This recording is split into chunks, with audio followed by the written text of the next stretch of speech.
February 25, 2016, a date etched in Manchester United folklore. An 18-year-old Marcus Rashford, thrust into the spotlight due to an injury crisis, scores twice on his senior debut against FC Midtjylland in the Europa League.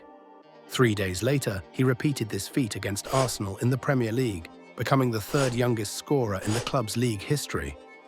Rashford's journey began on the streets of Manchester, kicking a ball around with his brothers. At just 7 years old, he joined United's youth academy, his raw talent catching the eye of scouts. Even then, coaches spoke in hushed tones about the special talent they had discovered. United Academy coach Paul McGuinness, who had been there for over a decade, said, "The talent was obvious. If you're going to be the best, you are the best at 8. He was the best at 8. His rise through the ranks was meteoric. With blistering pace and clinical finishing, Rashford established himself as a key player for Manchester United. His versatility allowed him to operate across the front line, terrifying defenders with his pace and endearing himself to fans with his work rate.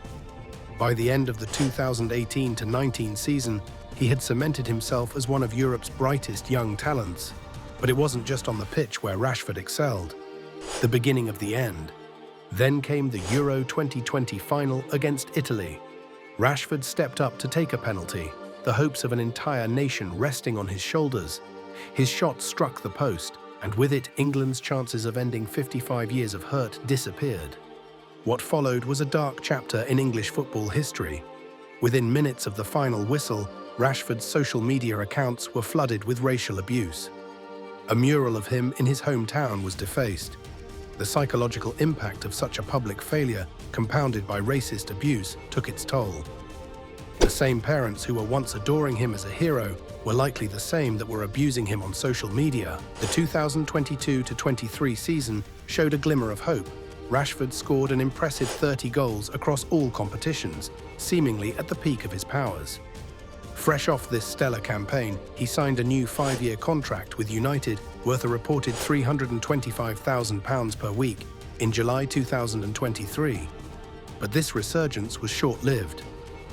The dramatic decline, the roots of Rashford's fall from grace, can be traced back to December 2022. Fresh from the World Cup in Qatar, Rashford found himself in trouble with then-manager Erik ten Hag after oversleeping and reporting late for a team meeting prior to a match at Wolves. Though he came off the bench to score the winner that day, it was the beginning of a pattern of disciplinary issues. His form plummeted dramatically. From 30 goals in the 2022-23 season, Rashford managed just 7 goals in 33 appearances in the 2023-24 campaign.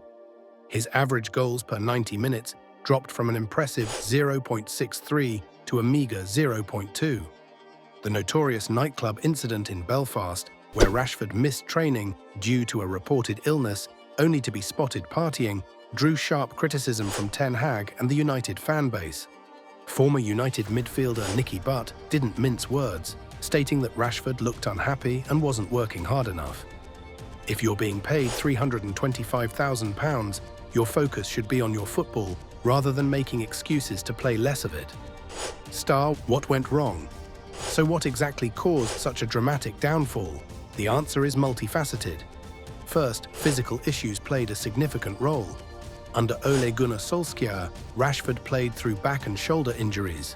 It's infuriating that it took him losing the ability to walk during an FA Cup tie against Wolves for the Norwegian boss to exclude him from the squad. For a player who relies on pace, playing through these injuries likely had long-term consequences. Second, the mental toll of constant scrutiny cannot be underestimated. Rashford's attempts to unwind drew criticism, with Gary Neville questioning his decision to attend a glitzy trip to the US during an international break. The constant criticism took its toll, with Rashford labeling the scrutiny as abuse and declaring enough is enough. Third, tactical issues contributed to his struggles. Under Ten Hag, there seemed to be little clarity about what was expected from Rashford. His positioning and decision-making suffered, and the absence of Luke Shaw, who had developed a strong partnership with him on the left flank, further impacted his performance.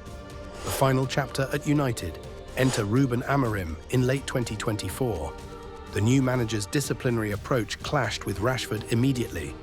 Following a 4-0 victory over Everton in December 2024, in which Rashford scored twice, Amorim questioned Rashford after hearing the 27-year-old had been out in Manchester within 48 hours of the game. This led to a heated conversation, with Rashford allegedly asking Amorim if he was accusing him of being a liar. He was subsequently dropped for several matches, including the Manchester derby. In a bombshell interview days later, Rashford expressed his wish for a new challenge away from Old Trafford. He has not played a single minute under Amorim since. It looks like his time at Manchester United is coming to an end. He doesn't seem happy, the boy. Even when he scores, you wonder what's wrong with him. Paul Scholes. The sentiment among United fans was clear, with a staggering 78% supporting the idea of selling Rashford. In February 2025, the inevitable happened. Rashford was loaned to Aston Villa. According to trusted journalist Andy Mitten, the fault lies with no one but Rashford himself. Every previous manager has had issues with Marcus Rashford. I've spoken to them. They've told me with confidence going back years and years. What makes Rashford's downfall so frustrating is the potential that remains unfulfilled. At 27, he should be in his prime, not rebuilding his career at another club. The question lingers. Was it the fault of Manchester United, pushing a young talent too hard and failing to protect him from the intense spotlight? Or was it Rashford himself, unable to handle the pressure and discipline required at the highest level? Let us know your thoughts in the comments. Subscribe for more football updates.